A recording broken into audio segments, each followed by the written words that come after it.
کیا صرف محبت کرنے کا دعویٰ ہی کافی ہے کہ محبت کے دعوے کے ساتھ ساتھ کسی اور چیز کی ضرورت ہوتی ہے؟ اللہ ہم سے کب محبت کرتا ہے اور ہمارے تمام گناہوں کو بخش دیتا ہے؟ آئیے ان سوالات کے جوابات جانتے ہیں اس ایپیسوڈ میں۔ بسم اللہ الرحمن الرحیم۔ ناظرین محترم، السلام علیکم ورحمۃ اللہ وبرکاتہ۔ سبیل قرآن کے قرآن ناظرین کا پھر سے ایک بار استقبال کرتے ہیں۔ ناظرین محترم، یہ قرآن اتنا عظیم ہے کہ اگر پہاڑ پر نازل ہوتا تو پہاڑ ریزہ ریزہ ہو جاتا۔ آپ کے سامنے لے کر حاضر ہوئے ہیں سورہ آل عمران کی 31ویں اور 32ویں آیت کو۔ آئیے ابتدا کرتے ہیں سورہ آل عمران کی 31ویں آیت سے اور سنتے ہیں اس کے تلاوت اور ترجمے کو۔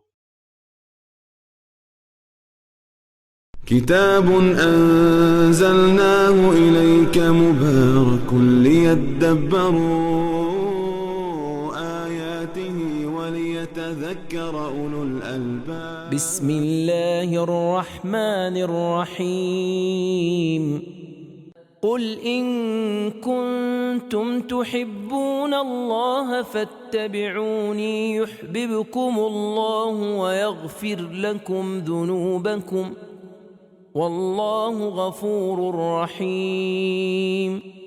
اے پیغمبر، ان لوگوں سے کہہ دیجئے کہ اگر تم خدا کو دوست رکھتے ہو تو میری پیروی کرو، کیونکہ اس صورت میں خداوند عالم تمہیں دوست رکھے گا اور تمہارے گناہ بخش دے گا، اور خداوند عالم تو بہت ہی بخشنے والا مہربان ہے۔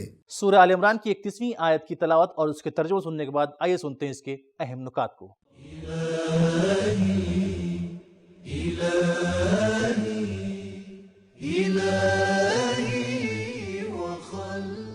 پیغمبر کے مقام و منصب اور ان کی اطاعت کے واجب ہونے کے بارے میں ہم قرآن پاک میں پڑھتے ہیں کہ من یطع الرسول فقد اطاع اللہ، سورہ نساء آیت نمبر 80۔ جس کسی نے پیغمبر کی پیروی کی یقیناً اس نے اللہ کی اطاعت کی۔ ایک دوسری جگہ فرمایا ان الذین یبایعونک انما یبایعون اللہ، سورہ فتح آیت 10۔ تمہاری بیعت یقیناً خدا کی بیعت ہے۔ ایک شخص نے امام جعفر صادق علیہ السلام سے عرض کیا، میں آپ پر قربان جاؤں، ہم لوگ اپنی اولاد کے نام آپ اور آپ کے اجداد کے ناموں پر رکھتے ہیں، کیا یہ بات ہمارے لیے مفید ہے؟ آپ نے فرمایا، کیا دین محبت کے علاوہ اور کچھ ہے؟ اللہ نے فرمایا ہے ان کنتم تحبون اللہ فاتبعونی۔ مفید اور اہم نکات کو جاننے کے بعد آئیے سنتے ہیں اس کے اہم پیغامات کو۔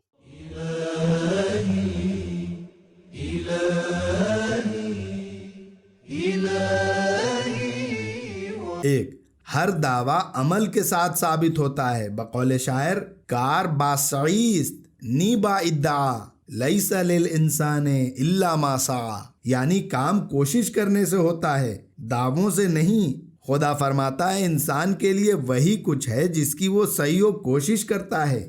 دو، خدا پر ایمان کا تقاضا یہ ہے کہ اولیاء اللہ کی پیروی کی جائے۔ اتبعونی، جی ہاں، اسلام سچی روحانیت کے بغیر قابل مذمت ہے۔ تین، جو شخص عمل کے لحاظ سے سست ہے وہ در حقیقت خدا کی معرفت اور محبت میں سست ہے۔ چار، معاشرے کی اصلاح کے لیے نرمی اور محبت سے کام لینا چاہیے۔ پانچ، رسول خدا کا عمل، خاموشی اور ہر بات حجت ہے اور پیروی کے قابل ہے۔ 6، پیغمبر معصوم ہیں کیونکہ کسی غیر معصوم کی بے چوں چرا پیروی کا حکم حکیمانہ فعل نہیں ہے۔ 7، اگر چاہتے ہو کہ خدا تمہیں دوست رکھے تو اس کے رسول کی سنت کی پیروی کرو۔ 8، اگر انسان کوشش کرے تو ایسے مقام تک پہنچ سکتا ہے کہ جہاں اس کی مرضی خدا کی مرضی بن جائے اور اس کی پیروی خدا کی پیروی بن جائے۔ 9، انسانی قوانین پر خدائی قوانین کی فوقیت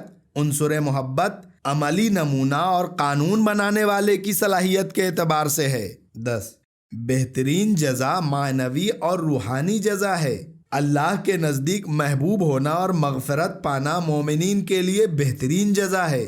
11، کسی کی برائی پر پردہ ڈالنا، اس کے ساتھ محبت اور درگزر کے ساتھ پیش آنا دوستی کی علامت ہے۔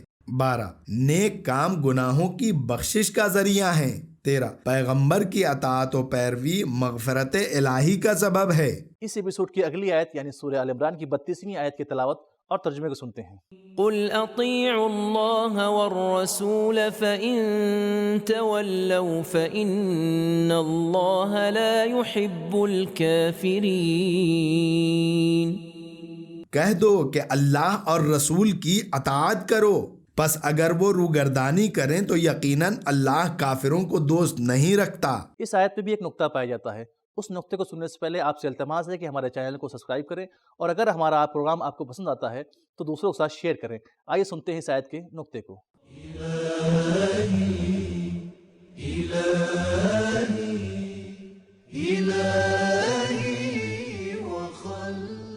رسول خدا نے آیات الہی بیان کرنے کے علاوہ بہت سے دوسرے احکام بھی ارشاد فرمائے ہیں، ایسے احکام جو وقت، جگہ، افراد اور حالات کے مطابق تبدیل ہوتے رہتے تھے۔ البتہ یہ سب کچھ بھی وحی الہی کے ذریعے ہوا کرتا تھا، لیکن ان کا ذکر قرآن مجید میں نہیں ہے۔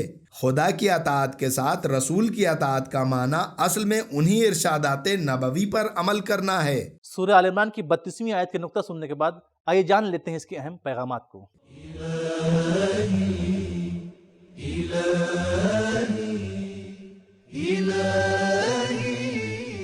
ایک، حضرت رسول خدا کی رفتار، کردار اور گفتار لوگوں کے لیے حجت ہے۔ دو، خدا کا محبوب بننا یا قابل نفرت ہونا خود انسان کے اپنے ہاتھ میں ہے۔ تین، کبھی اللہ کے رسول کی نافرمانی اور ان کے ارشاد سے روگردانی کفر کے برابر ہے۔ تو ناظرین، ہم نے جانا کہ صرف دعویٰ کافی نہیں ہے، بلکہ دعوے کے ساتھ ساتھ اس پر عمل اور اس کی پیروی ضروری ہے، اور اللہ کے ساتھ ساتھ اس کے نبی کی پیروی اور اس کی اتباع کرنا ضروری ہے، اور ان کے بتائے ہوئے فرامین پر عمل کرنا چاہیے۔ تب اللہ ہم سے محبت کرے گا اور ہمارے گناہوں کو بخش دے گا۔ آج کا ہمارا ایپیسوڈ یہ ختم ہوتا ہے، ملتے ہیں اگلے ایپیسوڈ میں، تب تک کے لیے خدا حافظ۔